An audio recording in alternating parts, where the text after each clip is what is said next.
Hello everyone and welcome to the Kickabout. Chelsea lay down a marker and Lingard returns to haunt the Hammers. I'm your host Chris. I'm Fran. And I'm Dan. Surprise, Fran's back. Yay! You had us all hanging for a minute. Thought we would lose you for 2 I was weeks. going to have 2 weeks off. Well, did you miss us that much, or was I did. were you concerned that Shearer was taking your spot? Well, I do get a bit nervous that our listeners might prefer him. No, our listeners love you.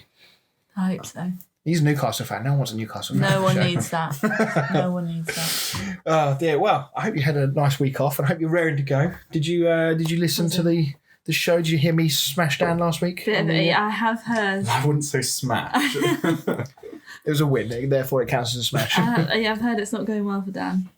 Oh well. 3-2 to me, is it? Is it Yeah, not? 3-2. 3-2. Still early days. Damn. I know, all over it. Right, on with the show and on with this.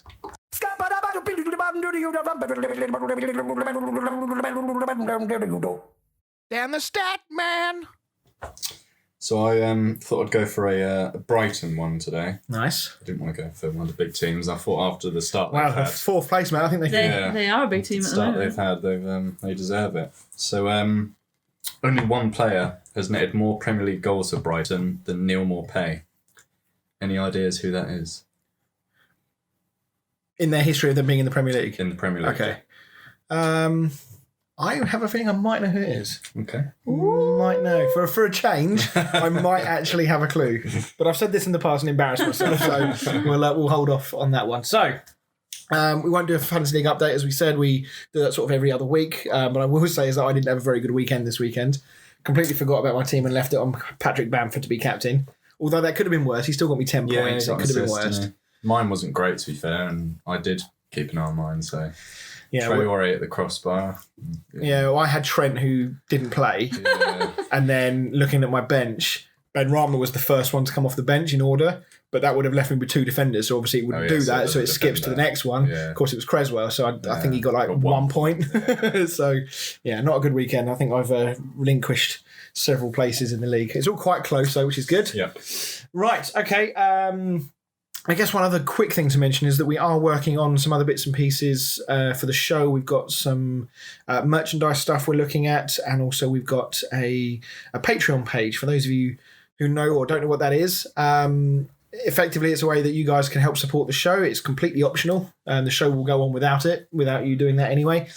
But it just means that we have the opportunity to get fans a bit more involved as a benefit of doing that sort of thing, and there'll be various tiers. It'll all be explained once we kind of nail down the details. We'll obviously go into more detail on social media and on the show just to let everyone know what's happening. But yeah, hopefully we can really start expanding the show. All the money will go back into the show, so it will go back into advertising, into potentially new equipment. Well, I do need some new boots. So. yeah, to be fair, we need a new shelf in the bathroom as well. So. Right, okay, let's get on with the show. So we're going to start with not the Kickabout derby, because there was potentially an even better game to talk about. But it's rare that you get two amazing Super Sunday games one after the other, but we were treated to a good one this weekend. So we'll start with Tottenham-Chelsea. It was a day that started off with a bit of sadness. Obviously, the passing of Spurs and Chelsea legend Jimmy Greaves. I mean, I wanted to touch on some of the records that he has, because I knew he was a great player, and I think everyone did, but I don't think I actually knew just how good he was. So he began his career at Chelsea before going to AC Milan, then went to Spurs, and then actually had a very, very short spell at West Ham. I think it was 1 season before he then retired. Gary Lineker said quite possibly one of the best strikers this country has ever produced, and if you look at his stats, it's hard to argue. He's got the most goals in the English top flight. So he's record holder with 357 goals. He got 266 in 379 games for Spurs. His tally of 41 goals in the 1960-61 season is a record to this day for Chelsea, and he also holds the Spurs record with 37 the very next year. The year after 62-63, and he's fourth in the list of England all-time goal scorers, and of course was part of the 66 World Cup winning squad. Got injured in the group stages, didn't make the final, he was fit for the final but didn't play, and we all know how that turned out with Jeff Hurst getting the hat-trick. So an amazing stuff from an amazing man. I'm sure he'll be missed by many, but he was well honoured on the day. Maybe not, I think Spurs obviously was his main club, I think you would say, so maybe not honoured particularly well by Spurs today that day. What did you guys make of the Chelsea performance? Smashed it, didn't they? Second half they did. First half was the first 20 minutes was definitely more Tottenham. Yeah, I think to an extent, and then like we said before, he took Mason Mount off, and then it all sort of second half was just bosh, was just Chelsea. I think there was a point at the start of the game when Reguilon went through on goal, and he started to try and sort of pass it across goal. He should have just gone for goal. I mean, he still had probably another 5 yards in front of him that he could have gone forward. Was this really a performance from Chelsea that really confirmed what everyone thought about them? I mean, we perhaps didn't quite get to see it against Liverpool because of the red card and how that affected the game. We've long suspected this season that the Lukaku purchase is the final piece in the puzzle. We know Tuchel was a very good manager. Was this, especially the second half performance, was this right? Okay, Chelsea really are, they do mean business this year. I don't know, because I already thought that. I think I've thought it since they started. I suppose the difference between thinking and actually seeing it. I guess so, but I do think the City game was a big. Was it City? What was the game before where there was a Liverpool? That's it. I think that was the one for me where I was like, they got this. Yeah, I mean, defensively in that, it was a very two different performances. Defensively, they were so good in that game. Yeah. Whereas this one, it was a bit of the other. It was the control. It was like training of the game. by the end of it. Second half certainly was, yeah. I guess I'm really struggling to find weaknesses in this team now. You know what? I made the comparison earlier, which you'll hate. They're a bit like City in the sense that everyone's just bashing goals in. They don't necessarily. I know they have Lukaku as like their striker, but everyone loves a bit of a goal, doesn't they? Yeah, I feel maybe Lukaku is helping with that because he's occupying some defenders. Yeah, he's not doing a bad job. But just they are quite similar to City at the minute. I'm not letting it go. I'm not letting it go. At the minute that they're letting anyone bosh. Starting the argument early. You're starting the argument early, Fran. We're not doing City until the second half of the show. I'm starting this argument early. You made me put it out as a question, Chris. But I mean, if you look through the team, I mean, they even put Kepa in goal. I mean, I don't know whether that's just unbelievable confidence from Tuchel or massive disrespect towards Tottenham to put Kepa in goal. What, as in Is above Mendy, their third choice? What's wrong with... Mendy was injured. Oh, okay. All right. I stand corrected. I saw him on the bench. I missed the bit that he they was went injured through. Against Zenit. Is it Zenit they played? Yes, I think so. Right, he was injured in the Champions League. Yeah, he took a knock, and that's why apparently he wasn't being able to dive properly. So that makes sense then. Okay, I did wonder when I saw that. Obviously, I didn't know, and I did wonder why you would drop Mendy for Kepa in a London derby, but that makes sense. So one player that really did impress me was Thiago Silva. The guy's 35 years old, I believe, and he's still he might be 36. 37, I think. He's going to be 37 in a few weeks. So 36. So 36 years old. I mean, he just looks like he's got years left in the tank. Yeah. He looks so calm, so good on the ball. And him and Rudiger have got one hell of a partnership. I know they sort of play a bit of a back three, don't they? Yeah. At times with Christensen in there as well. Yeah. They just look so solid.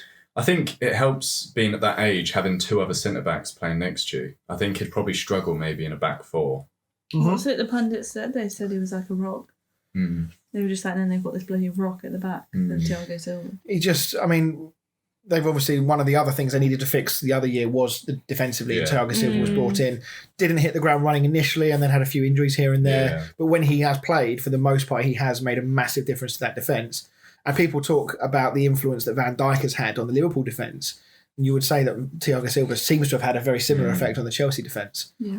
I think a heavily underrated player for Chelsea is Azpilicueta as well. Yeah. I mean, he's in his mid-30s, and for him to be just pushed out right wing back and still do an awesome job. I saw a stat about him, I think it was last week, that in the 7 or 8 years that he's been at Chelsea, he has not made a single mistake that's led to a goal. Really? He's not made a single mistake that's led to a goal. That is an incredible statistic for a defender. I feel like he always seems to go under the radar. No one ever really talks about him because I guess he doesn't He's just been there for ages, he doesn't really score sort of these like Thiago Silva goals and stuff like that. And he is something. I mean, as a West Ham fan, I should be really annoyed at seeing someone like Chelsea perform so well, but actually when you take a step back and look at them, I mean, that game yesterday could have been 5 or 6 and it wouldn't have flattered Chelsea in that second half. There was a couple of times where It's almost like when we're training and almost the defence kind of stops and can't be bothered.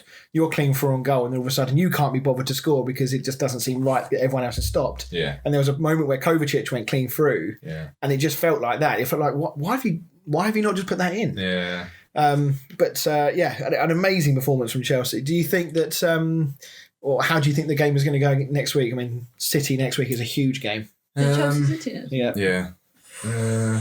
Be interested to see if Lukaku, because obviously there's that whole thing around Lukaku not scoring in big games, and obviously he's not scored against Spurs. Or Goal they didn't play scorers that. galore in that game, Didn't Chris. play that bad.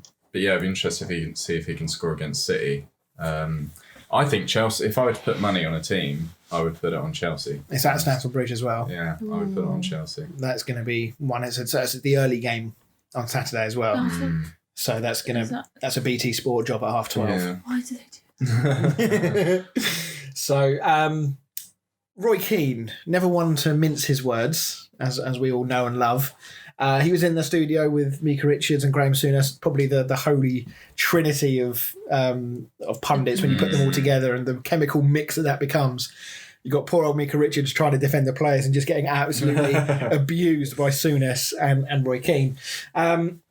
Roy Keane was scathing about Spurs and about Harry Kane, and when I got some of the quotes that he said here, he said, "I couldn't believe how bad Spurs were. You can have an off day and sometimes you lose to quality, but there is a pure lack of desire from Spurs for the second and the third goals.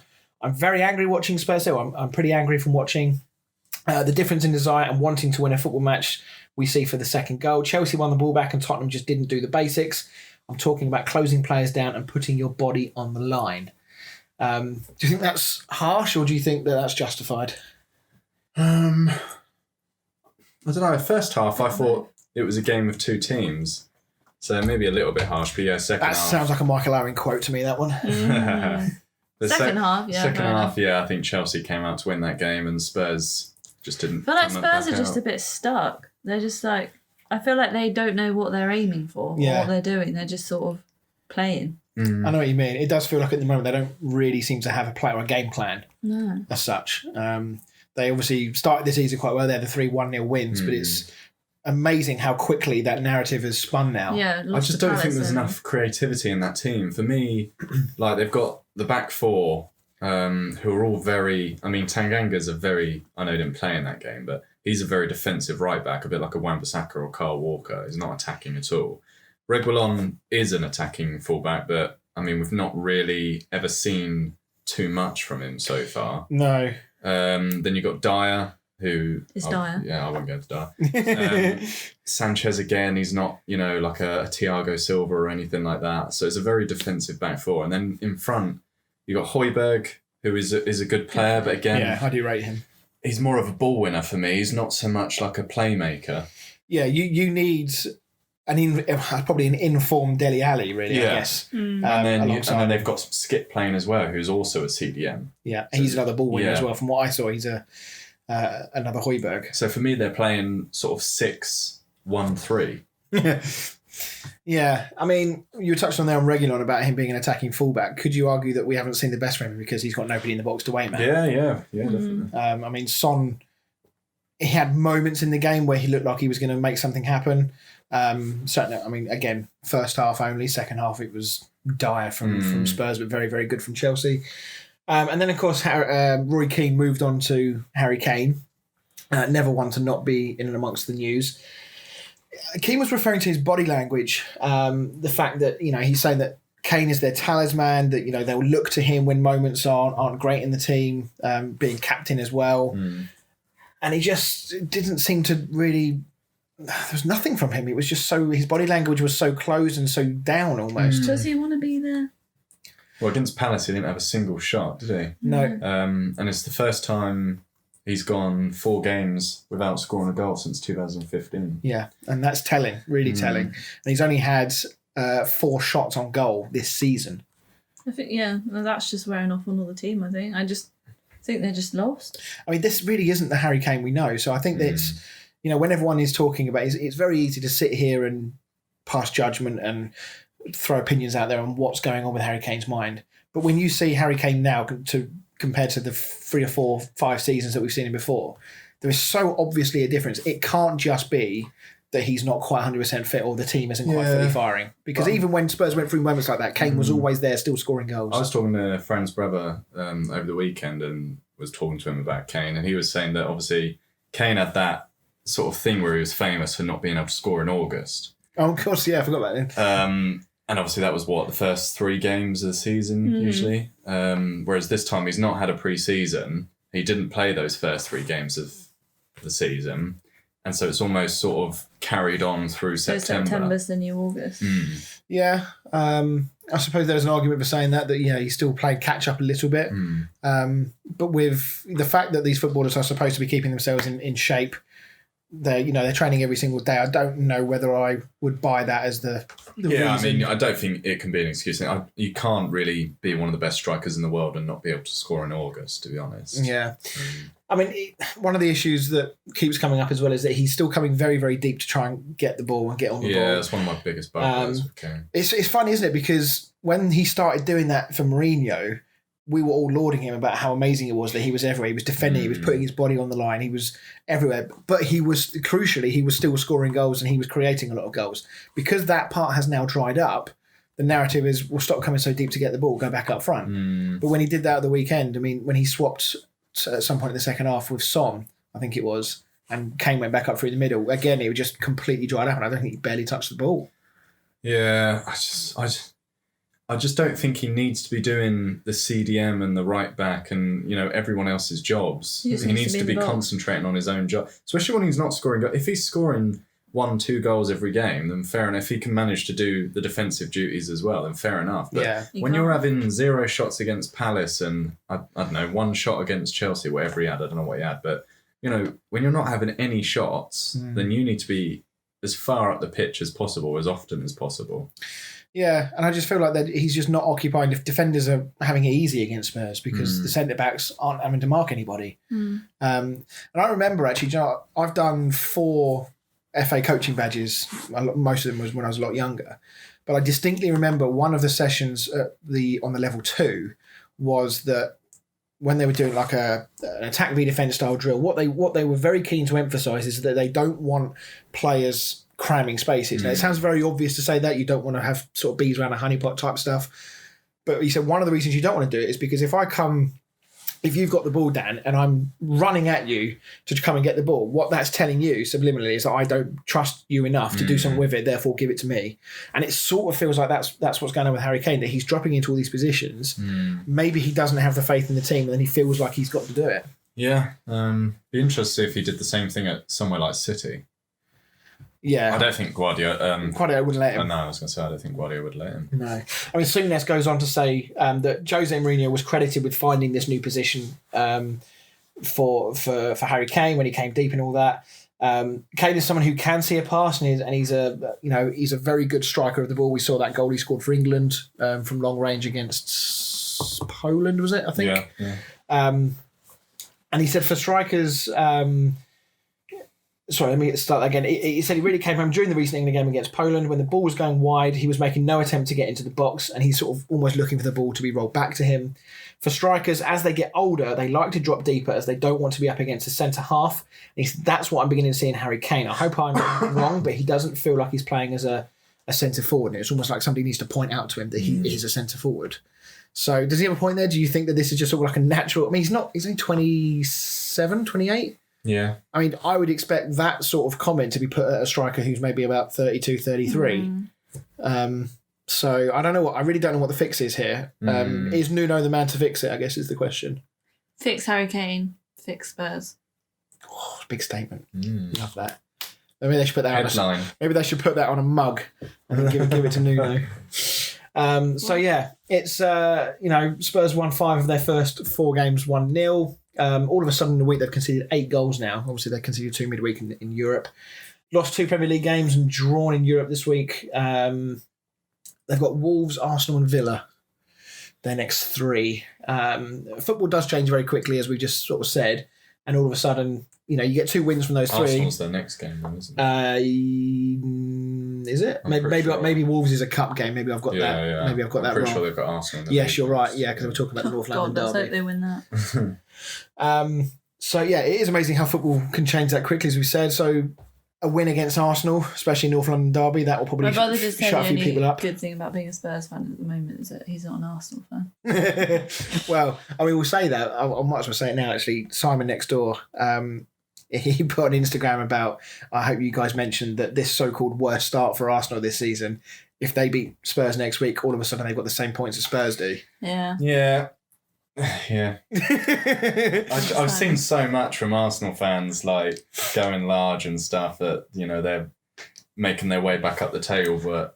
I should imagine a lot of that. It's got to be tongue-in-cheek, surely. Yeah, I mean, they've played Norwich and Burnley, and both games are 1-0. Yeah. But yeah, you've got to start somewhere. Exactly. Right, let's move on. Let's move on to the game that everyone's here to come and talk about, West Ham United. Part 1 of the Kickabout Derby with part 2 this week. And we were just saying before we aired, we did for those of you that don't know, we did a watch-along last season in the FA Cup. One of the most boring games I've ever witnessed in my life.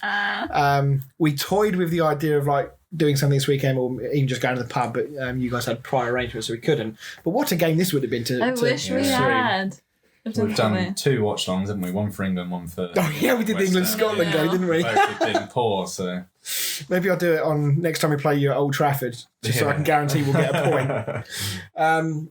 Obviously, both sides came into this game with very mixed fortunes from midweek. We had United losing to Young Boys and West Ham, beating Zagreb in their first European game for 40-odd years. So differing experiences midweek doesn't really always translate across to Premier League form. But it was a controversial game at points, certainly towards the end. We'll get into some of these decisions because there was a lot of them. And it's probably the first time that VAR has really been properly centre stage this season. And it wasn't just this game either. There was 1 or 2 other decisions elsewhere that were also quite questionable. Yeah. So before we get to those decisions, it's another game where Man United have gone behind and have come back to win. This is just, when's it going to end? Yeah, I mean, it's nice, like those games where you score a last-minute winner, and obviously United, I think that's one of the things they're most famous for, is scoring in Fergie time, as they call it. They are the best ways to win, I think, when you score that last-minute goal and, you know, you think you're drawing or you think you're losing and you get the late last-minute equaliser, etc. But maybe not every single game as it seems to be. I did like the fact that clearly United thought so highly of West Ham that they celebrated very hard after the full-time whistle. Yeah, but I think they were celebrating... I saw so many people saying that. They celebrate like we'd won the league. But I think because they didn't have time to celebrate De Gea saving the penalty. Because if you notice, De Gea was the one in the middle of all of that and they were all around De Gea celebrating. It wasn't... We weren't lifting the trophy, like... And to be fair, he hasn't saved a penalty in like 5 or 6 years, so maybe they were just trying to big him up a bit. Yeah. Solskjaer said after the game that he was pleased with the attacking play from United, but he said they had things to work on defensively. I mean, you won the game with McFred. I suppose that's worth saying. Fred didn't do anything wrong, I wouldn't say, but he certainly wasn't... He didn't stand out as doing anything particularly well. He doesn't do anything, to be honest. He's just there, and it just... I don't know. I don't know what he's going to do. For me, I'm looking long term, and he keeps trying to play Pogba left wing. Mm-hmm. You know, when Rashford comes back, what's going to happen then? Like, because we've still got Sancho as well. Yeah, you've got Rashford and Sancho. You can't tell me they're going to be on the bench so that Pogba can play left wing. And then you've still got Greenwood. And I want to see Mason Greenwood playing as much as possible. I think he was quite quiet this weekend, wasn't he? Yeah, but at the same time, if Ronaldo had bloody squared that ball to him, do you know the one I'm on about? Yeah.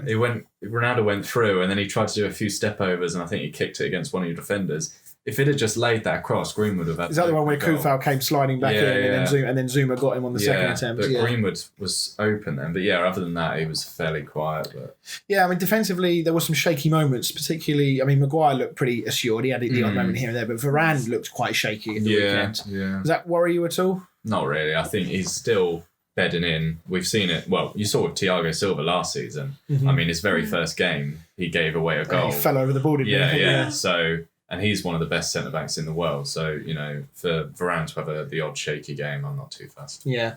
It was a very end-to-end game. I thought United controlled reasonable portions of the game. West Ham very clearly had the... It wasn't the West Ham of last season. So when we played against United last year, especially at Old Trafford, it was very much... contained for as long as humanly possible to see if you can snatch a goal. But this one felt like we were a bit more adventurous.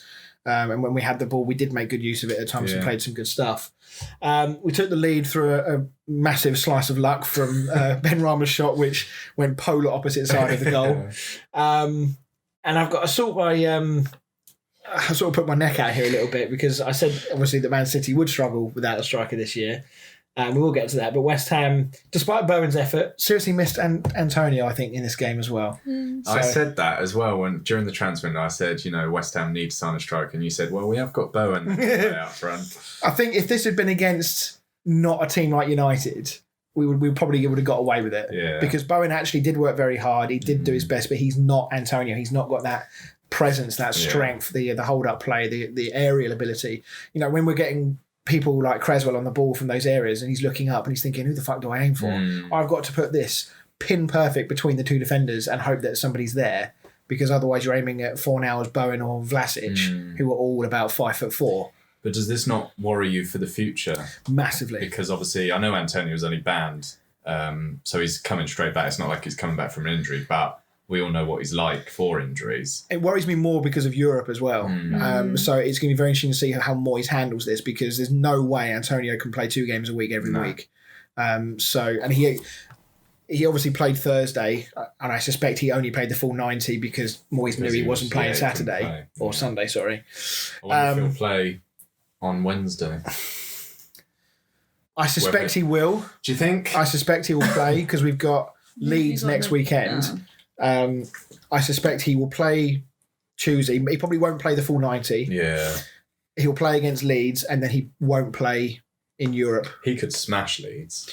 That's why I think, I think given the choice, if Moyes is in thinking in his head, I can only afford 1 game with Antonio, I think he has to play him against Leeds. As much as I want a cup run, I don't think you can look past what West Ham need to do in the league to try and get in Europe again next year. No, I think that's more important, like trying to stay up in the league and try and get European football again.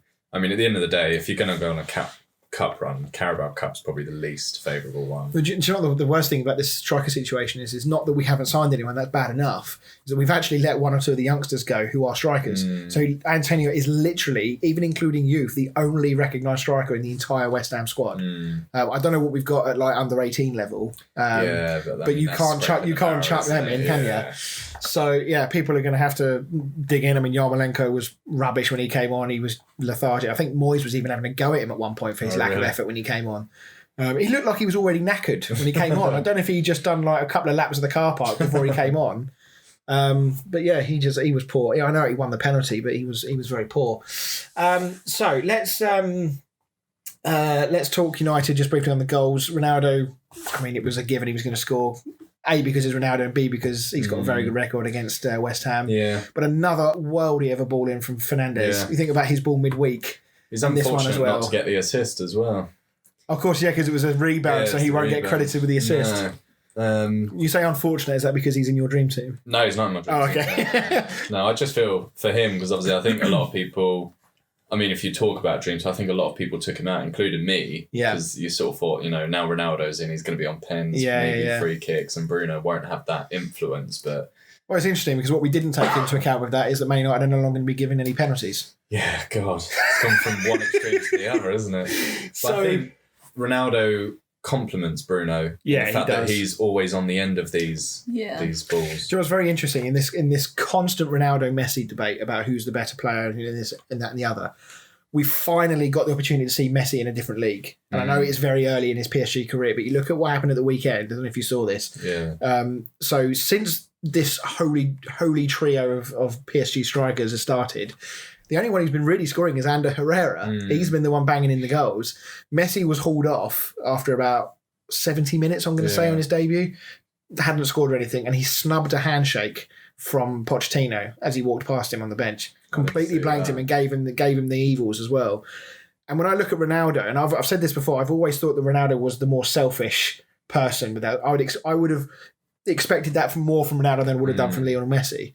But actually, what I'm seeing from Ronaldo is a very different player than what I thought he was. In that he is He's not as greedy as I thought he was. He had his moments, but then he's an unbelievable goal scorer. He's going to be a bit greedy. He's got the confidence to do it on his own, you know. And when he's got 4 goals in 3 games already, I think it's justified. But I like, and that's why I wanted him, I mean, not just so much on the pitch, but off the pitch as well. Like, against Young Boys, I know we lost, but when he got substituted and he was on the touchline, sort of barking, you know, at players and almost like he did in the Euros for Portugal. Yeah, and he does that, and I think that's a massive sort of positive. What was Solskjaer doing at that point? He was on his Game Boy. Just sat in his chair on his Nintendo Switch. Let's talk some of these controversial moments then, shall we? Because there were a few. There was a penalty decision. We'll start with the West Ham one. There was a suspected penalty decision on Souček, where Wan-Bissaka flew in. I think he didn't even know Souček was there. Apparently there was not. It was never really confirmed actually why they gave the decision the other way, whether it was offside or whether he thought that Souček. No, I think he gave the foul for Souček on Wan-Bissaka, which is an extraordinary decision. I mean, if you watch the replay, Souček does know what he's doing. Yeah, he's seen the pass and he knows Wan-Bissaka's got off a chance of cutting it out, so he does cut across Wan-Bissaka. Yeah. But if the referee has seen that, he's got some eagle eyes. Yeah, because I thought it was offside. But I mean, I watched Match of the Day and they said no offside was actually given, so they can only speculate that he's given the foul against Souček. I mean, it's an interesting decision, one of many in this game, because I thought if you're looking at that, yes, Souček does cut across him a little bit, but that in itself, it doesn't make it a foul. Wan-Bissaka's the one that's lunged in and taken Souček out. So yeah, I agree. I was very surprised that one wasn't given. There was...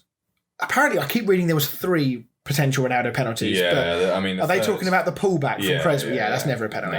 No, however... I think that was more frustration that he wasn't given. Yeah, he was making a point, wasn't it?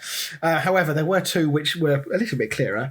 I've actually gone full circle on the Kufal one. Okay, so you agree with me? I've gone, yeah. Okay. So we originally... I thought we were going to have a debate. We agreed to disagree on the chat. My original thought is that when Kufal put his leg out, that he had already brought it back, and then Ronaldo ran into him to make sure there was contact. But having watched it back, he doesn't actually put his leg back. No. The leg is still there. Ronaldo, I still think, does make a movement more towards Kufal than he would have normally done. But at the end of the day, Kufal stuck his leg out and brought him down. So I think that is a penalty. I mean, Ronaldo's not stupid. I'm sure he would have expected, and he knows what to do in that situation to win the penalty. Yeah. So I'm sure he has made the best of that situation. But, I think hands down, and I was saying on the chat with my mates, it's a stonewall penalty. It doesn't get too much clearer than that. Well, it does, because about 10 minutes later, Zuma, I mean... You say that one was a stone wall. I mean, I don't know what this wall is made of. It must be like marble or something. I mean, how on earth has this not been given as a penalty? I think Zuma at one point was even laughing. Yeah. The camera cut to him. I think he had maybe a bit of a giggle with Ronaldo, because even Ronaldo at this point was just like, he just almost was laughing in disbelief more than anything. He'd gone beyond the point of being angry. Can you look at anything on that decision and tell me why Martin Atkinson doesn't give that as a penalty? Honestly, or why VAR doesn't intervene? We were sat in her auntie and uncle's house, and I was sat there with my hands on my head, with my mouth wide open, like, what have I just witnessed? How is that not a penalty? My grandma didn't know what was going on.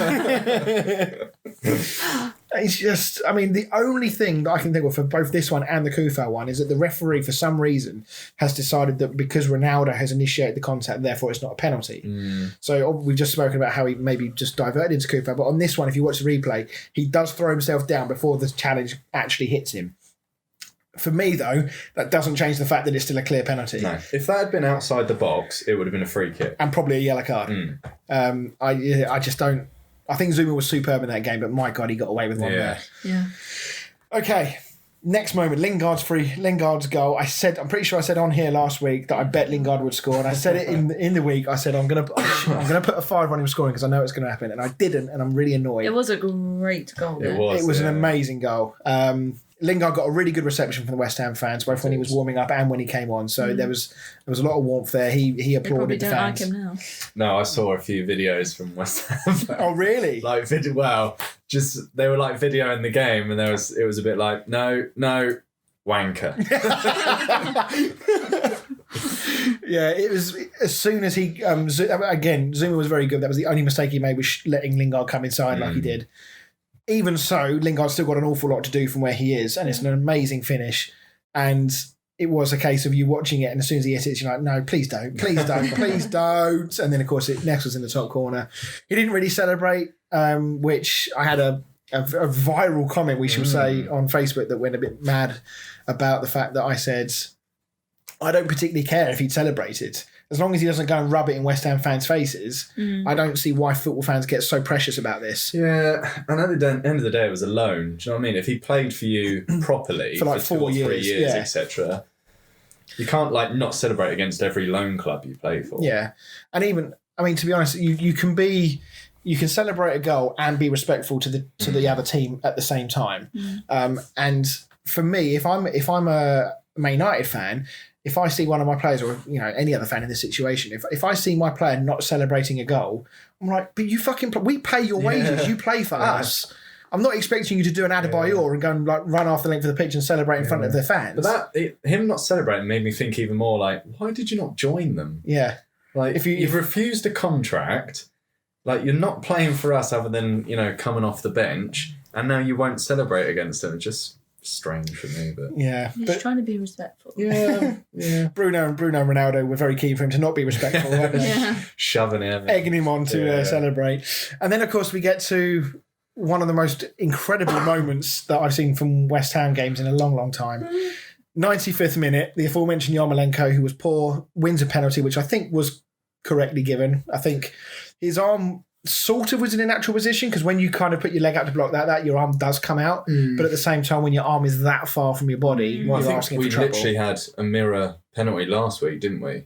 Yes, yeah, you did. And I mean, I was saying if your arm's out like that, it's a penalty, and I'm not going to disagree. As soon as I saw it, he did. The funny thing is, he didn't even give it.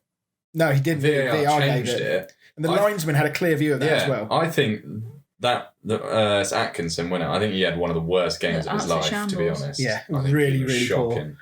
But yeah, I no arguments. I think it was a penalty. Yeah. Then we get to. Do you know what? We talked about this entire game, and I've barely even looked at my notes. Mark Noble this 95th minute. Mark Noble comes off the bench, like NFL special teams style, to come on and take the penalty. Now, West Ham, it's worth noting here before we talk about whether this is a good, bad thing and all that. West Ham have a horrific penalty record recently, including the one that we've just missed in this game. 5 of the last 6 we've missed. I think 2 of those that we missed, I think we ended up scoring the rebounds on. So it wasn't, at the time, it was okay, but the record itself is very poor. And Noble is our penalty taker. Because he hasn't been playing, he's not been the regular penalty taker. So all those other penalty takers before that missed were not Noble. Yeah. Noble scored 10 in 10, so he comes on. It felt to me like a bit of a safe penalty. Like he didn't really go at it in his normal gusto way. And De Gea made his first penalty save for 5-6 odd years, whatever it is, since like 2015, 2016. And of course you win the game. But the debate now is about this decision. Now, we've already seen this decision in the Euros with Southgate in the final by bringing Rashford and Saka on very late in the game for penalty duty. I've had a long time to think about this. Where do you guys stand on this whole... Is it a valid excuse to say that the reason that he missed was because he came on cold? No. All you got to do is kick a ball. I'm kind of with Fran, I have to say. Well, for one, I don't think you should bring players off the bench to take penalties. But with that, I don't think he should have done it. I think he should have just let whoever was on the pitch and playing the game. He's added unnecessary pressure by doing that. Yeah. Because now the only talking point for you don't talk about his game because he didn't play. All he's got from that game is a missed penalty. Yeah, and a viral heat map. Yeah. Because it's just literally a dot on the penalty spot. I don't think it's anything to do with not warming up or anything like that. I think the amount of pressure you're under to come off the bench, the fact that it's one thing taking the penalty, but to especially be substituted. And also it's a bit like when a goalkeeper's substituted in to sort of do the penalty shootout, and then you're saying, oh, what if they'd have stuck with the other goalkeeper? But I guess also saying that like the whole build-up of like, no, but he never misses, and De Gea's like hasn't saved one. Yeah, it felt like a perfect storm almost, didn't it? But also, you just got to come on and kick a ball. Like, warm up my arm. It shows Sorry, it shows what little confidence he had in like Declan Rice to take it. Well, that's what the pundits talking about, wasn't it? Because Declan Rice. Yeah, there is that element actually to it as well. Is that you've got Lanzini, Yarmolenko, Bowen was on the pitch before he got subbed for Noble. Fornals. These are all 100%. players in good form. I would have given And it to Rice, him. he wouldn't have backed down from taking it. Well, he picked up the ball to take it. Yeah. And then obviously. Noble. So my argument with this, if we start with the England game in the Euros, Rashford missed his penalty not because he wasn't warm, because he overcomplicated it. Saka's penalty, he had the target, the keeper just went the right way. He did make it a bit obvious which way he was going, but for me, also insane pressure. yeah, European final on a young player's shoulder. So you could argue that those particular reasons, the pressure, 18 years old, just maybe not great, not 100% great technique with opening your body up too early. Those were the reasons he missed. It had nothing to do with the fact he'd only just come on the pitch. And for me, the argument about that he's not in the flow of the game, but the game has stopped. Everybody is literally standing around waiting for you to take this penalty for a free shot from 12 yards.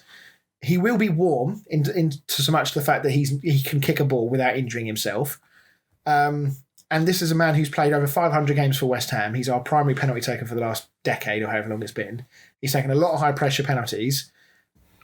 If you need somebody to take a penalty in that moment, then he is as good as it's going to get for West Ham, bearing in mind our recent record. So for me, I think we have to judge the outcome more than the process here. He's missed a penalty. Anybody else on that pitch could and probably would have missed a penalty for West Ham. You just move on. Shit happens. I would just say, it wasn't the best penalty in the world, but at the end of the day, if De Gea had dived the other way, it's going in. Yeah, so, and we all hail Moyes as a genius. Yeah, so, and one thing I would say as well, did you see the picture of Ronaldo? No. He was, before Noble took the penalty, he was pointing which direction Was he? De Gea to dive, yeah. Interesting. I'm not sure how I feel about that. I mean, because De Gea might have been already. I'm sure De Gea wouldn't have listened to Ronaldo. Oh yeah, would he have even seen him? Was he on the edge of the box or was he a bit further out? He was a bit further out. Okay, yeah. He just had his hand out. Like, I mean, it might not even. That's might just what I've seen. Picture or something, it might not have even been. I just thought it was funny. Indeed. Right. Well, just to round up on United, it was. Another game for me which highlighted one other thing was that is Jadon Sancho just getting away with it a little bit? Has Ronaldo coming in helped take the pressure off of Sancho to perform? And he, if Ronaldo wasn't there, would Sancho be getting more criticism for his slow start to United life? Yeah, I think... No. I think he would be getting more criticism just because of the price tag. Yeah. I think, unfortunately, which isn't his fault. No. The price tags kind of annoy me, and it annoys me that... I don't see Ben White as a £50 million player. I don't think he should be treated as one. The same with Harry Maguire. I don't see him as an £80 million player. I don't think he should be treated. Do you think Sancho's been given the chance, though, to Yeah, I think, he as far as I know, he wanted to come back to the Premier League and he wanted to go to United because they were the big ones sort of showing interest in him. He was a big fish at Dortmund, though. He's not. He's a middle fish in a much bigger pond at United. Yeah, exactly. Especially with Ronaldo there now as well. But he's only started one game, I think. I mean that's the only thing that raises eyebrows a little bit for me. Maybe this is because Ronaldo's come in, although Sancho was there from basically the start of the season, wasn't he? That given the relentless pursuit of him over the last 18 months, 2 years, I was expecting him to play a lot more than he has. Yeah, but the problem is, you look at the team Ollie play. Ollie loves McFred. He's the only one in the world that thinks McFred works. And so therefore, what do you do with Pogba? You can't bench Pogba. So he puts Pogba left wing, which would be Sancho's position. Greenwood's been unreal. He scored 3 goals in 3 games, got an assist last week. He probably could have got a goal against West Ham, but it didn't. Nothing happened. So I feel like Greenwood has earned his spot at the moment, so you can't be taking him out. And then Ronaldo, we didn't need to talk about Ronaldo. So, what do you do with Sancho? Yeah, it's interesting. I mean, Man United have got a lot of games coming up, so we're probably going to see a lot more of Sancho. I think he'll start against you in the Carabao Cup. Yeah, I 100% agree. It'll be a great opportunity for him. I suspect Lingard will probably start as well. He's already said Lingard start. Yeah, it wouldn't surprise me. No, he'd get a fucking hat-trick. Hopefully he can celebrate. So, yeah, it just surprises me that he hasn't played a little bit more. And I do think that he hasn't... I think a lot of people would have seen what the sort of things he was doing for Dortmund, and I think they were expecting him to just do that straight away for United, which possibly is a bit unrealistic expectations-wise. I mean, I never, to be honest, I never really had much expectation. I wasn't as in love with him as everyone else seemed to be. And if it had been me, I wouldn't have bought him. I'd have gone for a CDM. But, he's young. He's 20, 21. So, and we've not signed him for a season. We've signed him for 4 or 5. So. Exactly. We could be having this conversation in a year's time, and he could be first team player every week, banging goals and assists. Yeah. So, right. Okay. Right. Well, we'll leave it there. We'll go to a break. When we come back, we've got the new weekly segment, or the second weekly segment from Will to go through before we get into some other Premier League games. We'll see you in a minute.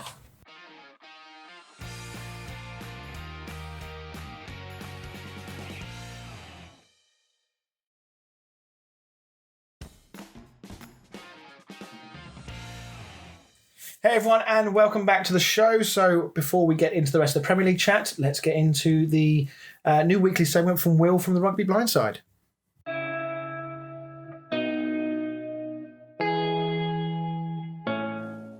Hello everybody. The big stories coming out this week are mainly from Derby County, who unfortunately have filed notices of their intention to appoint administrators. This has been going on for quite a while now. The situation at Derby hasn't been great over the past few seasons. The irony is that the club's financial forecasts recently have actually showed an emergence of financial stability, but as many other championship clubs have made the EFL aware, this is actually some misguided information. It's all mainly about amortization and how Derby have been reporting player salaries and player acquisitions over the past few years. But unfortunately, the club is looking to go into administration, which means more points deductions, bigger fines, and not good news for Derby fans. In other news, Tottenham Hotspurs have also agreed a deal with Sky Sports to become the exclusive Korean broadcast partner for the club, offering a weekly highlights programme. The main reason behind this is to capture the attention of a new fan base over in Korea. Also, at a press conference this week in Europe, Barcelona's president Juan Laporta painted a pretty grim picture of the fullest extent of the club's financial crisis, saying that its debt had risen to an eye-watering 1.35 billion euros, and he's blaming the previous administration of Josep Bartomeu as the reason for the club's financial situation that they're in at the moment. That was it for the big headlines of the past week, but I also wanted to take a quick look at a club-focused approach, looking at FC Sheriff, who made their Champions League debut last week. We're going to look at what it means for a club like Sheriff financially to make the group stages of the Champions League and see what happens if they progress any further from that. A little bit of the background of Sheriff. They were founded in 1997 and they come from Transnistria, which is an unrecognised state in between Moldova and Ukraine. They play in the Moldovan National League. They're a company-owned team. The Sheriff Company is what they're known as. And the company dominates the region financially and politically and everything like that. To actually show how much the Sheriff Company dominates that region, their annual turnover is actually almost double the entire state budget. And they just plough an enormous amount of their wealth into that region and into that football club. So that's mainly where they get their success from. Their success domestically, they've just absolutely dominated over the past few seasons. I think they've won 19 out of the last 21 domestic league titles. But it's also where the weakness lies in their business model. But they had the hope of having a model where they would attract players from Asia, from Africa, develop them and then sell them to other European countries and maybe other nations such as Russia and everything like that. But basically the level of their domestic league is so poor that they haven't been able to progress these players forward and make any substantial profit from them. This actually shows of their recent financial and transfer history, where the club has never actually really paid much attention to buying players for any value. I think the highest fee that they've ever paid for a player was quite recently in the last window, where they've just paid 250,000 euros for Georgios Athanasiadikis from AEK Athens. So that just shows you the type of level that the club is at. In comparison to the other clubs in the group, such as Real Madrid, Inter Milan and Shakhtar Donetsk, Real Madrid's team is valued at 780 million euros, Inter Milan is 575 million, and Shakhtar Donetsk is 180 million. So there's just a massive difference between these already established European teams and FC Sheriff. But what FC Sheriff will get from just qualifying for the group stages of the Champions League is a 16 million euro prize fee. They will also receive 3 million euros per game that they win, which they did last week when they beat Shakhtar Donetsk 2-0. So it's just a massive game-changing moment in time for the club, where they can just establish a new revenue base, then attract players from all across Europe who want to play in Europe. So if they can keep doing this on a regular basis, this is something that the club can build on and grow in the future, rather than relying on a failed domestic league, which isn't great and isn't going to get them anywhere. Thanks again for listening, and I'll be back next week with some more news from the business world of football. See you soon. Brilliant. Thank you very much for doing that, Will. He'll be back next week with some more stories from the world of football and business and all the other bits and pieces that he does. Some excellent insight as always. So let's talk Man City Southampton. It's been a tricky week for Pep Guardiola, hasn't it? Because he's not been endearing himself to the Man City faithful, would it be fair to say?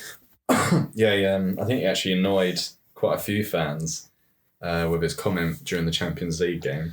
I mean, does he have a point? I mean, their capacity is 55, just a smidge over 55,000.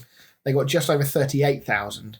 So that's not far off, was that two-thirds capacity, just below two-thirds capacity for the first Champions League game of the season. And they missed a cracker as well. They missed 9 goals. Yeah. I mean, is he playing with fire here with these sorts of comments? Because fans are they're very proud. They don't like being told what to do and what to think. I think as well the fact that there's this whole joke about the empty had and City have no fans. I think Guardiola almost sort of fueled that joke. Yeah, he tried to defend it this week before the game, basically saying that he never actually said about I want more fans. We haven't got enough fans. He just said that we just need the support. Yeah. And so you can say that all you like, but we all know what you meant, Pep. We're not stupid.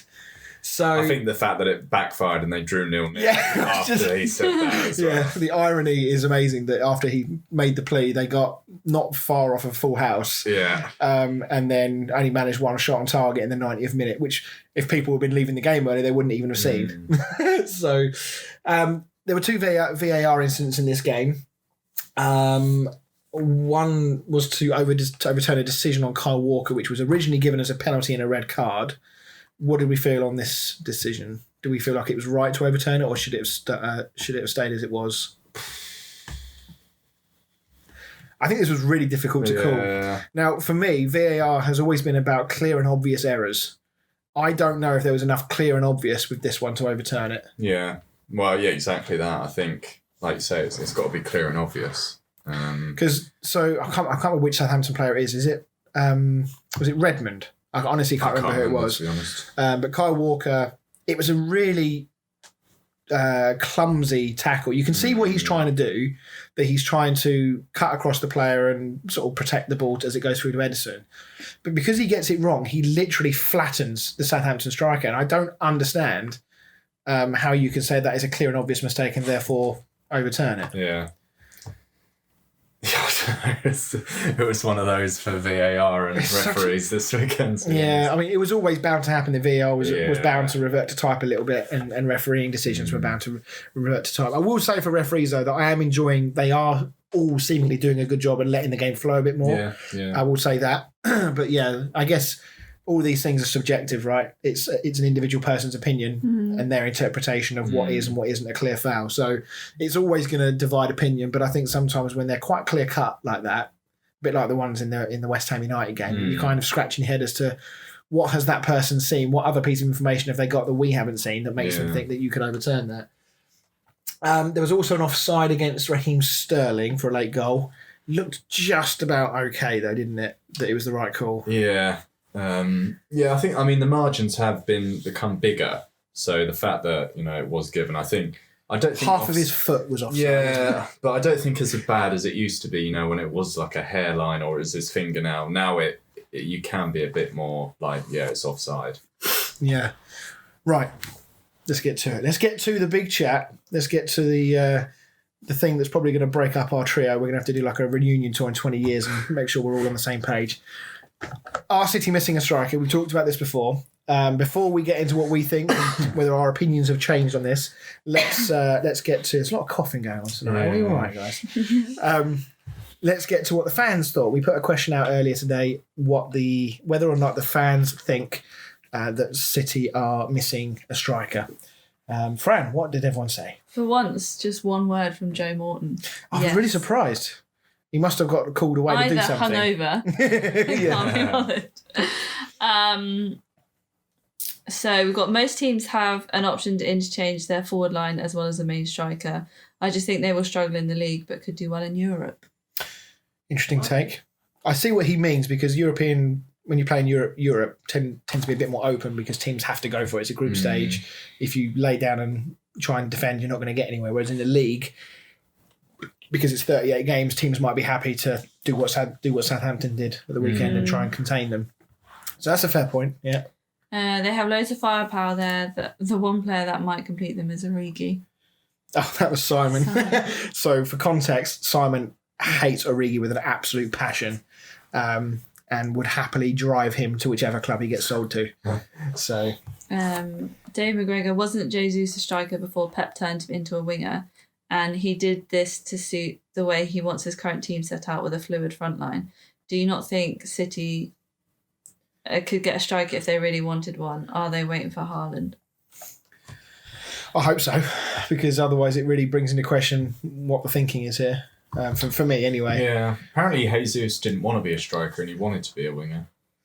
He was brought in as a striker. He was brought in as a striker, but I was listening to Sky the other day, and apparently, he actually sort of had sit-down talks with Guardiola and said that he wanted to become a winger rather than a striker. So bearing in mind he hasn't had huge amounts of game time over the years with Aguero and whatnot, he wants to go from a position where he's almost guaranteed to play every week because lack of strikers, and go into a position that they've just spent 100 million improving, where they didn't really need to improve anyway. Although they don't tend to play Grealish as a winger, they tend to play him as like a central midfielder.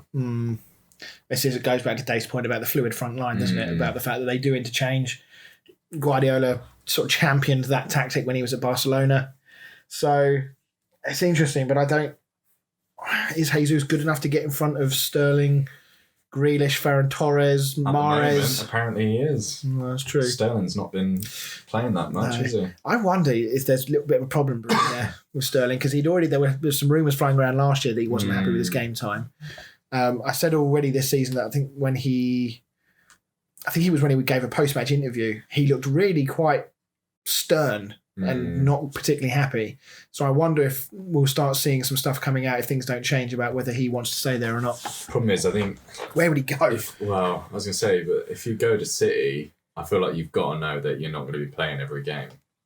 Yeah, I mean, he was probably one of the first ones there, wasn't he? Under Guardiola. Was he a Guardiola purchased? Or was he a manager before? I can't remember. Sterling. He's been there quite a long time now, longer than you might think. But okay. Any other comments? Yeah, of course. There's Pete. Not the City squad we've seen in recent years. Very hit and miss this season in terms of performances and results. Saying that, they won the league with Aguero pretty much missing from their squad last season, so I don't think a great deal has changed. The league is definitely more open this season. I wouldn't say a striker is a worry. Thank you. More of a creative issue in the midfield, which I can't believe I'm saying. But then Chris went on to ask back. Yep. Oh, I wasn't about to say that. To be fair, I was about to make another point, but Chris was very much trying to put words in Pete's mouth. Do you not think that they won't win the league? What did you mean? Do you not think that they... That was meant to say won the league. Do you not think that they won the league last year without Aguero was because the other teams were so hit and miss themselves? Pete, definitely a factor for sure. but you can only beat what's in front of you. They started so poorly last season and blew away the league after the settling period. So much more competitive this season. The fact they can still bag 5 goals in a game on more than one occasion shows there are goals in them, but to only have one attempt on target against the championship opposition like Southampton. Couldn't resist a dig at Southampton, yeah, I know. could It's a concern. he? Yeah, we did. I don't know if you've got it up on your phone. We did get a comment on Instagram as well. I do feel last year was a bit of a, especially with the pandemic and no crowd, it was a bit of a unique season. I mean, West Ham almost got Champions League. You don't get much more crazy and unique than that. Yeah, sorry, go on. I was just going to say that I feel like Chelsea weren't really at the races last year for half of the season until Tuchel came in. Yeah. United were, every time they looked like they were going to get close, they screwed it up again. Liverpool, only scraped in the Champions League by the skin of their teeth. So they really had no opposition last year, City. I know they did go on a very, very good run. Yeah. But the league was almost given to them, really. Well, and I think the fact with City, the fact that they were like 2-3 games a week, with City, the squad depth they had. Yeah, it played into their hands. Yeah, the whole role reversing, I mean, like you say, played right into their hands. The fact that they could just swap their entire 11 and put a new 11 on, and you wouldn't even notice the difference. Yeah, no, that's a very good point. Have you managed to get Simon's On Instagram. on Instagram? Yeah, he also made an Arsenal comment, which we mentioned earlier, about whether or not we talk about Arsenal. We will give them an honourable mention at the end, but it wasn't on the running order for this evening. Bravo. Which one did it? Yeah, the bottom one, yeah. They are very capable of winning all the domestic trophies. Europe is the one. Without a recognised striker, if they fail in Europe, they will get the blame. Personally, I don't think having the number 9, 10, 11 will limit them, but imagine if they did have a Haaland, Kane, Lukaku, Lewandowski to finish those chances. Yeah, interesting that, we've got quite a wide range of opinions there, didn't we? Because we've got Simon saying that he thinks league will be fine, but Europe will be the one they struggle, and then we had another comment saying the reverse. What do you guys think? Do you think one will be better than the other, or do you think they'll be fine in both or struggle in both? What do you guys think? Well, we know what you think, Fran, don't we? What do you think? I think they need a striker. I don't. You sleeping here tonight, mate? Yeah. Well, they seem to have, well, I say Guardiola seems to have almost made Ferran Torres the striker. Mm-hmm. But unless I'm wrong, I think he's scored 2 goals, and that was in 1 game. Yeah. I think Sterling even had a period up through the middle in this game of the weekend, and we know he doesn't like doing that. I guess just to absolutely clarify my reasoning behind this, we've obviously seen already this season they've had 3 games in all competitions where they've scored 5 or more goals. So clearly they've got the ability to put on a show if they want to. If everything kind of sits right, if the opposition aren't quite at it, if City are in the mood, they will do that to teams. My point is that I think that at some point this season they're gonna struggle, and the Southampton game was a perfect example of that. They created, I think it was 16 chances, but only 1 on target right at the end. And I mean, they may well turn up. I mean, maybe not against Chelsea, but if they were playing, another team, they might turn up and smash someone 4-0 next week. But I think that if that happens half a dozen times this season and they drop anything between 12 and 18 points because of it, with the way the league is compared, that's going to cost them the league this year. I just think it's quite nice that, you obviously, with West Ham, you have the issue of, if Antonio's out, you're fucked. Whereas they happily have I just think it's quite nice that they have so many people that can smash a goal. I mean, that's what they're banking. We said last week, that's what they're banking on, isn't it? They're banking on all of their frontline players are all going to chip in with 8 to 10 goals. And then... Well, look at Gundogan last season. Yeah. I was going to say as well, I wonder if De Bruyne might take that number 9 spot. Because is he going to be wasted up there, though? Well, I don't know, because you look at their midfield, who do you take out that centre midfield role? You've got Rodrigo, Gundogan and Grealish.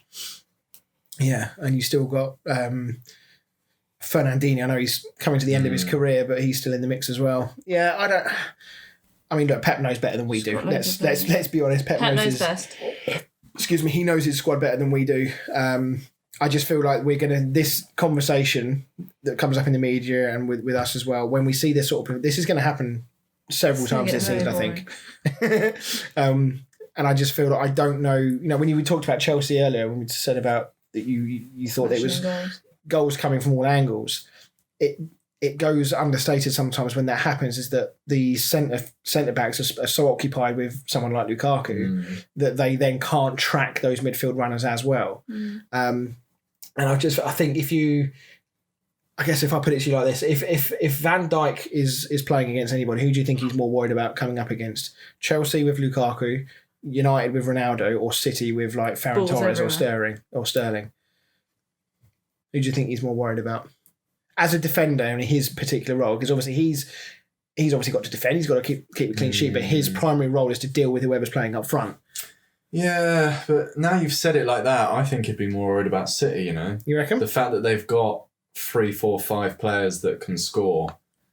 Do you think so? Your angle is that any one of those 4 or 5 could be playing up front. Yeah, for me, at it's that one the moment. fact that he can't just concentrate on his. If he's playing Chelsea, obviously the big threat's Lukaku, but that's his job. He concentrates on Lukaku. Everyone else can deal with the other stuff. Whereas he plays City, who does he concentrate on? Who's the man he's marking? Because you've got 4 or 5 danger men that can score goals. So no, that's a very good point. I mean, just to touch on the Chelsea game this weekend, it's going to be. I really hope it's going to be I really hope it's going to be one of those sort of dull affairs where the big teams cancel each other out. If it's not, I genuinely think this could be an amazing game, and this could be because of the way the Chelsea-Liverpool game went with the red card. We didn't really get to see Chelsea and Liverpool go toe to toe for the full 90. On the assumption that something like that doesn't happen in this game, this could really be a marker for who is the serious, who's in the kind of the driving seat right now. Think it'd be a draw? I don't know. I mean, I can see a draw. Last few times they played each other, Chelsea have won, I think, the last 3. Tuchel's had his number. Cup 2 games. of them have been cup finals. Yeah, so. 2 cup finals, a league. And Tuchel won and basically played the same way every time. It's almost like he was like, I found the magic formula to beat Pep. And the big thing that we said about the Champions League final was that City didn't have a striker. Or a central midfielder. CDM. Yeah. So. Yeah, it's going to be interesting. It's going to be interesting. Let's just talk briefly about Southampton. 4 draws from their opening 5 games, including City, West Ham and Man United. So it's not been the easiest start for them. So not horrific. I think that's something to build from. Did you say that's a reasonable start for them, or do you think that I think was it first game? I think they lost. Was it to Newcastle? Second game to Newcastle. Second game lost to Newcastle. I think first 2 games, I was sort of almost starting to say they might be in that relegation zone. I mean, they sold all their best players, didn't they? They sold Danny Ings, sold Vestergaard. Yeah. I think they sold someone else as well.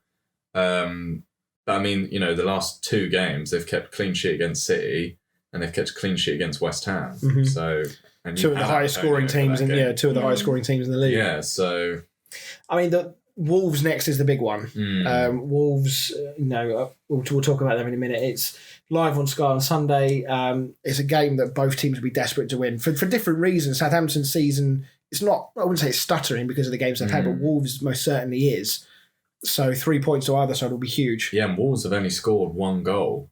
I mean, they've won 2. Well, 1 was an own goal though. True. So they've only scored 1 goal of their own making.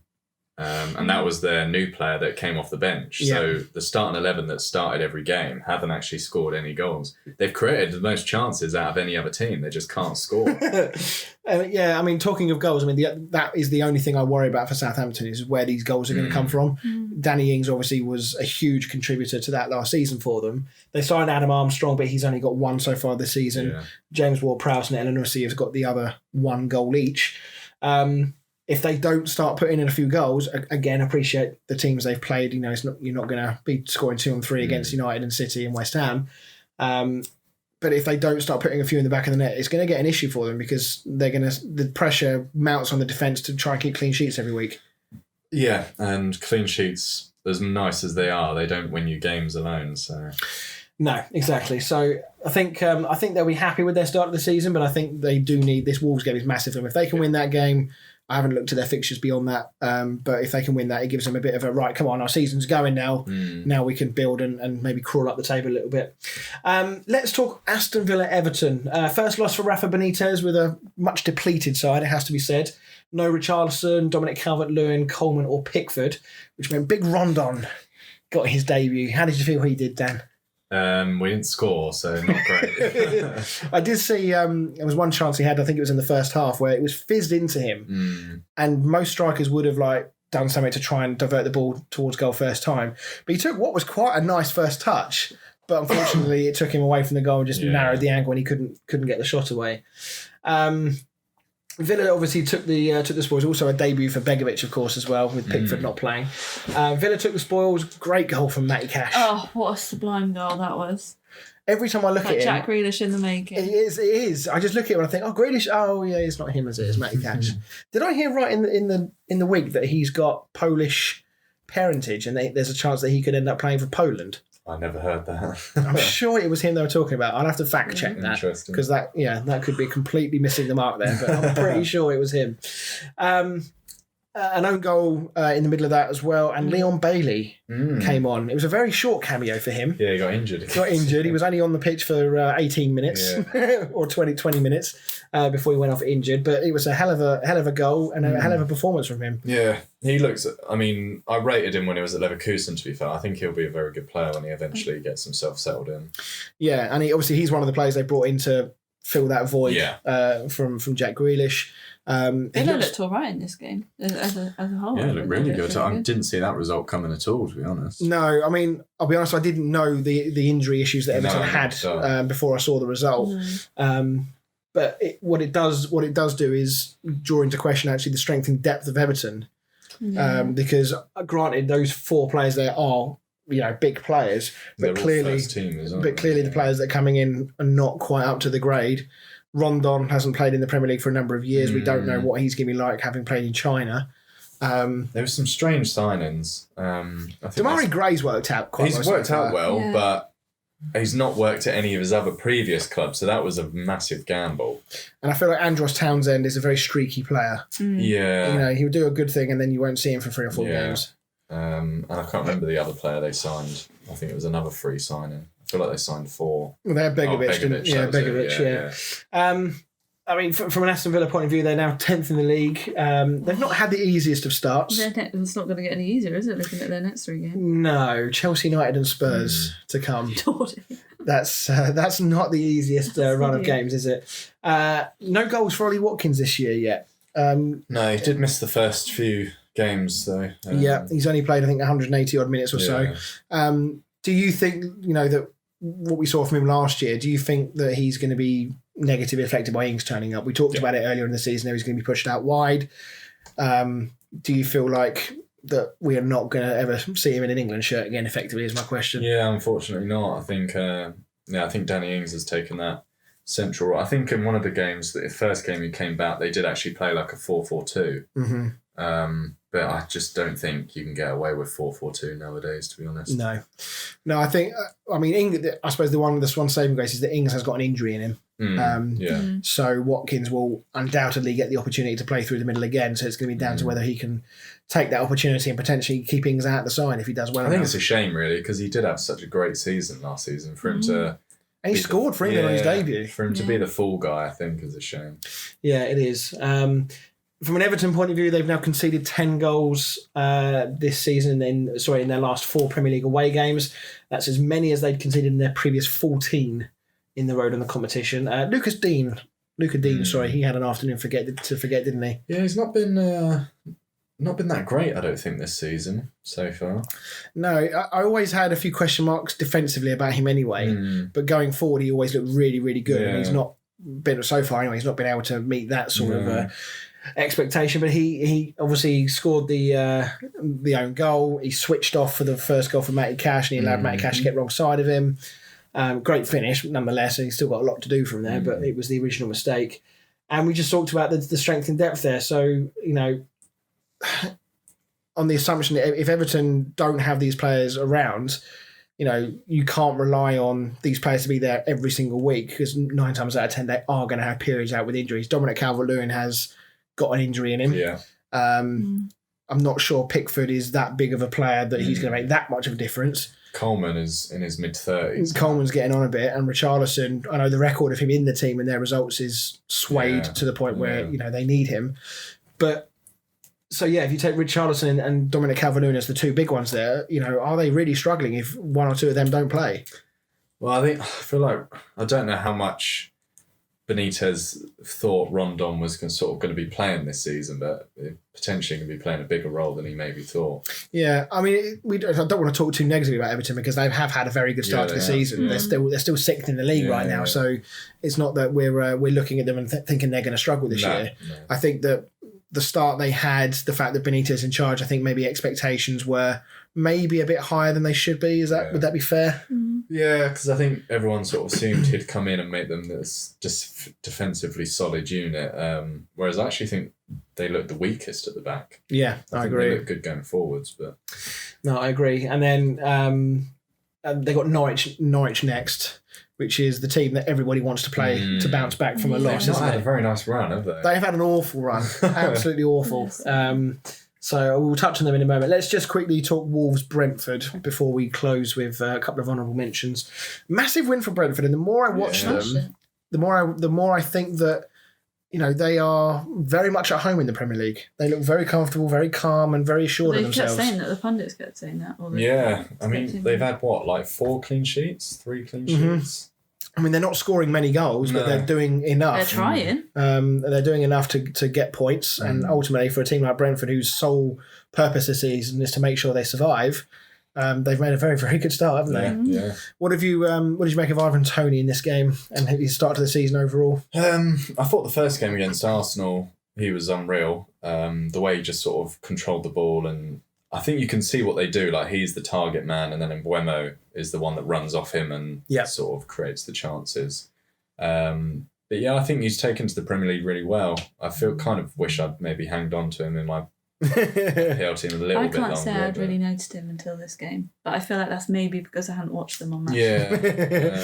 I mean, he's been a bit quiet. I think he scored 1 goal before this game. He was good in this game, though. Yeah, he played really well. Yeah, I mean, I guess it's difficult just to say exactly what sort of effect he's having on games because we don't watch 90 minutes of Brentford every week. So we are kind of judging him a little bit unfairly based on just goals and involvements and chances and things. But he's got all the attributes. He's powerful. Where's he from?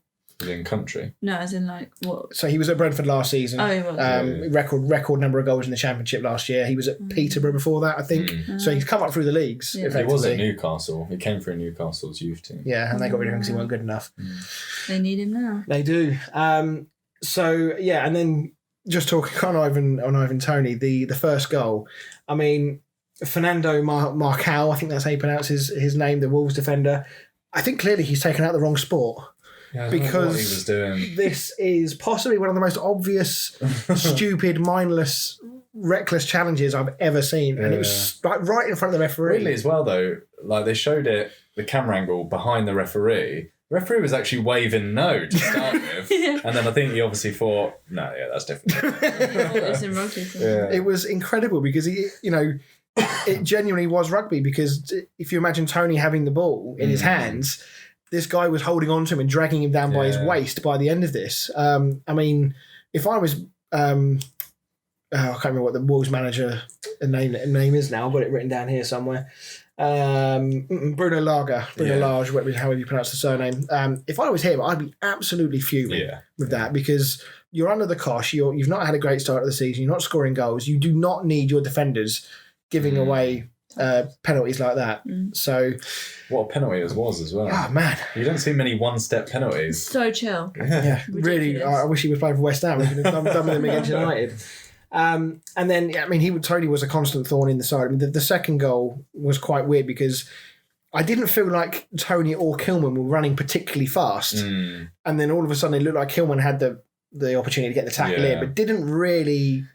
Like the technique of the tackle... It reminded me of a FIFA tackle where you tackle and it just bobbles about, hits the striker, and then they're through on goal. Yeah, and then, of course, he rolls it across and Mbeumo has a tap-in. Done well to squeeze it sort of over the defender's leg as well.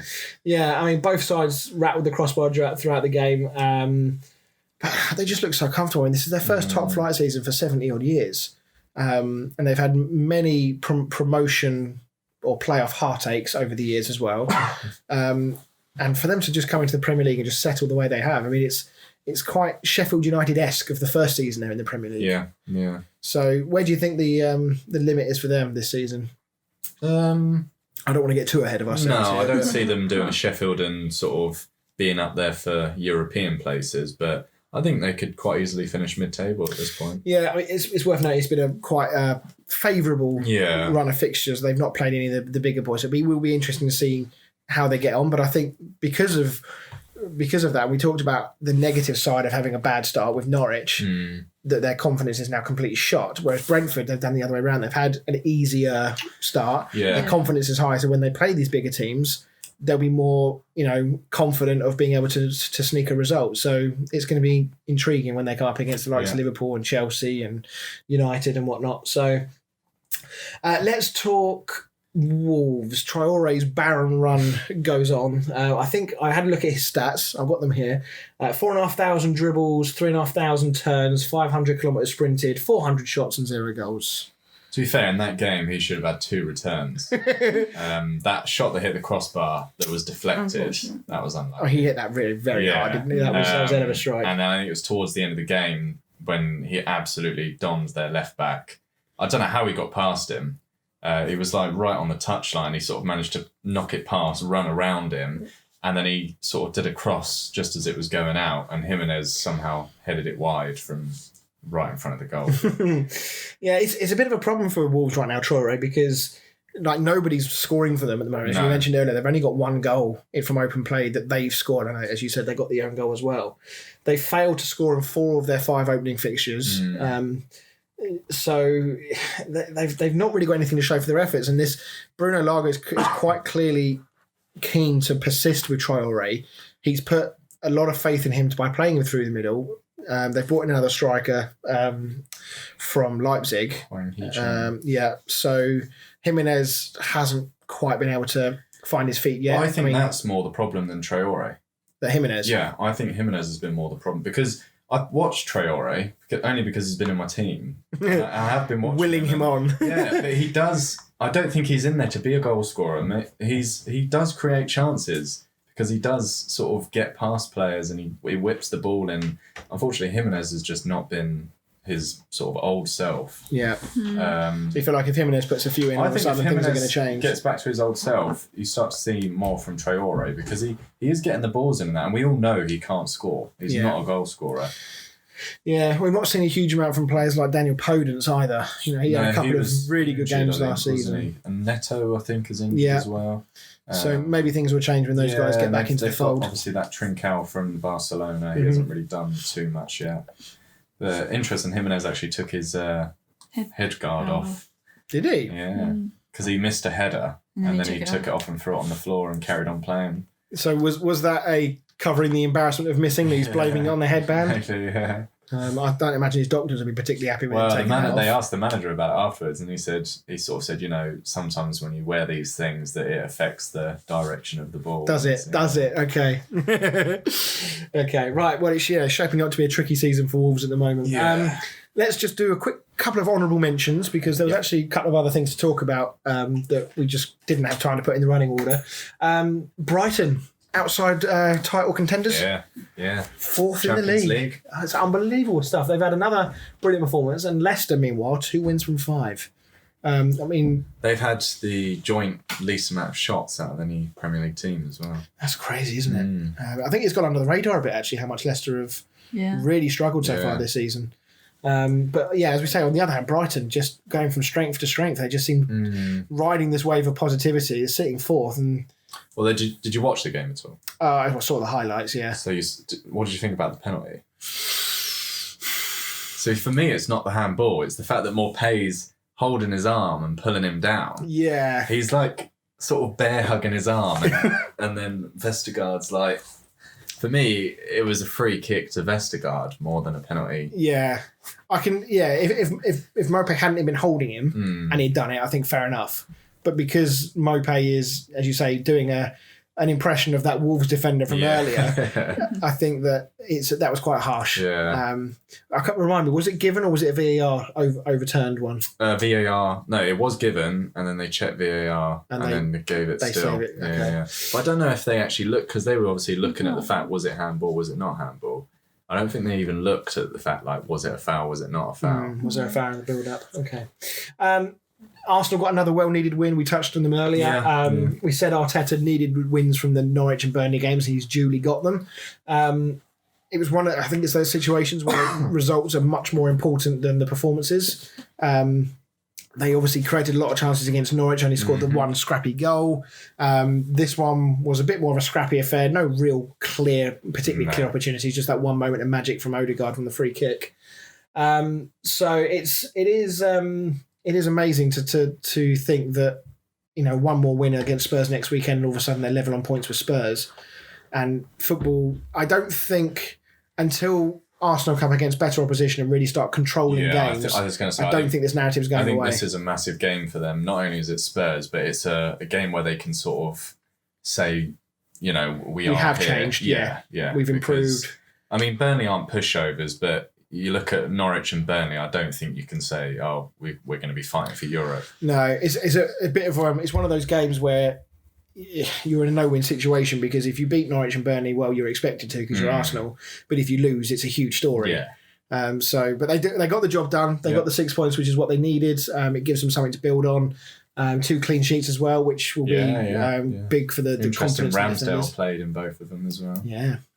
So, we'll obviously keep an eye on that. And I know we will have to give credit where credit is due if Arsenal do start turning things around. Yeah, if they beat Spurs, then fair enough. Yeah. I will admit that they are on the turn. So Norwich finally doing their best to make Sheffield United feel better about themselves after their season last year.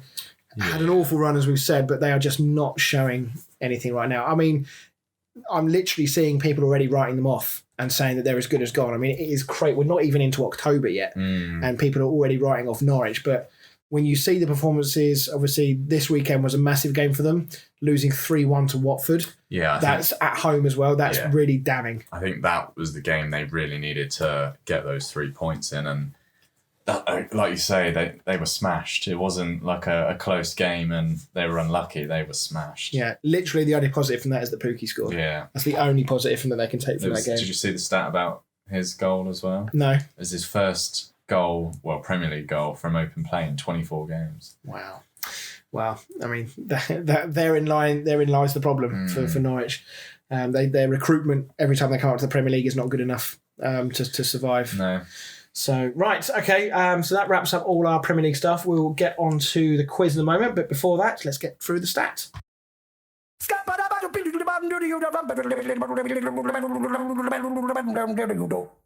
Dan the stat man! Only one other player has netted more Premier League goals for Brighton than Neil Maupay. Any ideas who that player is? My guess would be Glenn Murray. It is Glenn. Yes! Oh, puts you in good stead for the next bit. Dan's not happy about that. No, I don't. I feel like it couldn't really have been anyone else, could it? I was trying to think, because historically they've never scored that many goals anyway. And if it's not Neil Maupay, or if it's not Glenn Murray, then who else could it have been? Yeah, I can't even think of who else have they had up front. Who else they've had up front in the Premier League era? No idea. Anyway, let's get on to the quiz. It's 3-2 to me. Fran's back in the hot seat. Here we go.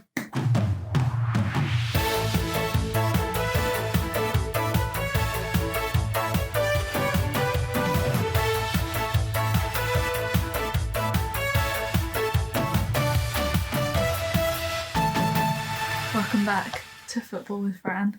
There was a pretender in your chair last week, Fran. Yeah. I hope it was awful. Well, for the last 2 weeks, because Will pretty much did it the week before. Oh, yeah. You're just delegating now. I wish. I'm trying to find players. It's not my niche at the moment. Who went first last week? Me, it's my serve. It is your serve. So. Oh, look at him. Legs crossed. Yeah, look at him. I'm ready. I'm surprised you've got a pen and paper again. Glasses on. So, the first player is Craig Bellamy with 9 teams.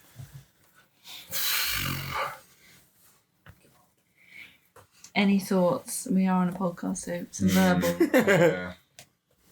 How are we feeling? I feel like we've done him before. I have a feeling we might have done, but it was a while ago. It was I think. a long time ago, and I wrote next to it that you. This game has now become a test of our memories as well, as well as our knowledge. 3. I will go 4. Yeah, I'll let you do it. I can't think of. I'll probably kick myself when you read them out, to be honest. West Ham. Mm-hmm. Portsmouth. No. Is he not? Yeah. What a knobhead. I don't remember him playing for Portsmouth. I thought because the other ones I had were Liverpool, Cardiff. Man City. Yeah. I could have also have done Liverpool. Did I say You said Liverpool? You said Liverpool? Yeah, Liverpool. I've had a mare. I've had an absolute Cardiff mare. and City was mine. It's a good thing that was on your serve. So Norwich, Coventry, Newcastle, Celtic on Newcastle. loan, Blackburn, Liverpool, West Ham, Manchester City, Cardiff on loan, Liverpool, Cardiff. I think I got very overconfident with that one. I could have sworn he played for Portsmouth. I don't know why. Wikipedia says no. So You know, sometimes when you're doing this, when you don't have pen and paper, you're just thinking, can you envisage him in that kit? And for some reason, I can think of him in a Portsmouth kit, but clearly not. Pete's going to hate me for that one. right, well there you go, Dan. Yeah. Got to keep it interesting. haven't So a niche one here. Next one is how many teams? Titus Bramble, we? Oh wow! Oh, God. 6 teams.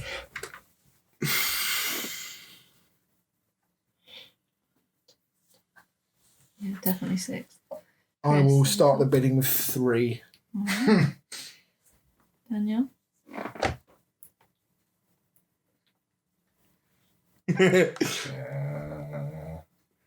No, I'll let him have it. Go on then, Chris. Sunderland, Yes. Wigan. Yes. Who was the other one I just had in my head that I was literally Newcastle. Mm-hmm. Yes. Those are That's all I had. Well done. the fourth one I was going to take a stab at was QPR. No, so it Okay. would have been Ipswich, Colchester, Newcastle, Wigan, Sunderland, Stowmarket. Oh, I'd never. Stowmarket, Yeah. that well-known He He team. made I've one got it. appearance. Never would have got Ipswich and Colchester. So. Well done, Chris. There you go. Dan, back to you. Mm-hmm. My pal JJ, Jermaine Genius. 5 teams.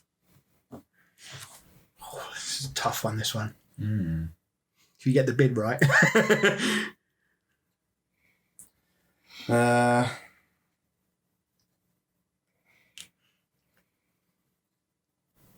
2. Son of a bitch. I mean, I have to go 3 because the two are the obvious ones. I've got to go 3. I'm not no. going 4, that's for sure. Okay. So Tottenham, Yeah, QPR. yeah. My third guess, Norwich. No. Damn it. Mine, yeah, if I was going to guess, I'd say Newcastle. Yeah. Oh, he wasn't. Of course he was. Yeah. Yes. So Nottingham Forest, Newcastle, Tottenham, Villa, Nottingham again, and then QPR. You gonna have a go tonight, mate? Or are you just gonna Well, Well, I feel like you're hogging it, to be honest, Chris. You got to play the game. play the opposition? Right, Chris. Next player, Patrice Evra. 8 teams. I love this game. Definitely 8. 8. Yeah. I will go with 4. Yeah. Oh, ground. Mm-hmm. Really? France don't count.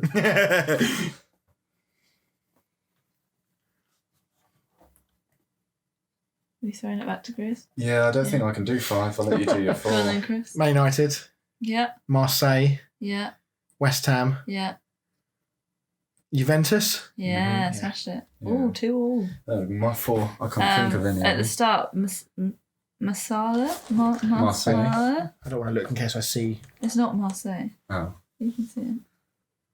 Yeah, Marcella. Marcella. Monza. Did you get rice and poppadoms with that? So I was like, I feel like I'm a bit Chinese here. Monza, Nice, Monaco, United, Juventus, Marseille, West Ham. Oof, right, well, last one. Dan. Your serve. All right.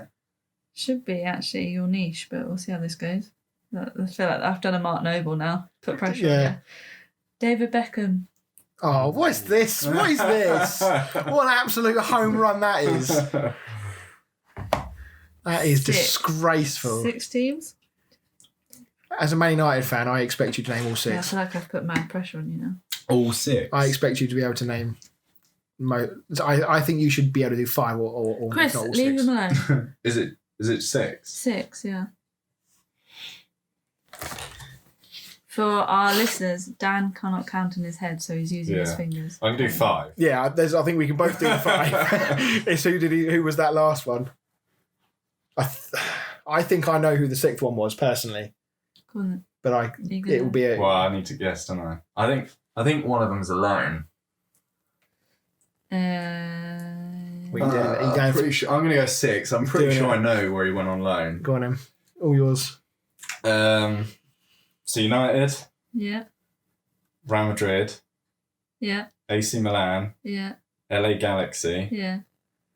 What was it? United, Real Madrid, AC AC Milan, Milan, LA LA Galaxy. Galaxy. How many is that? 4. That's 4. United, Real Madrid, AC Milan, LA Galaxy, Oh. Ooh, big team. PSG, Yeah. and I'm pretty sure he went on loan to like some club like Preston. Yes! That's who I was going to say. Smashed it. Well done. Yeah, Preston. I thought you'd screwed it. I thought you couldn't. I thought you'd Honestly, completely forgotten PSG. I did, and I was thinking, I was like doubting myself. I didn't want to say it and then look like an idiot. Oh well, 3 apiece. This one could go down to the wire. This one. Yeah. Getting juicy, this one. Well done. Right, excellent. Well, thank you very much for listening, everybody. We will see you all next week. Woo! Bye-bye. Bye.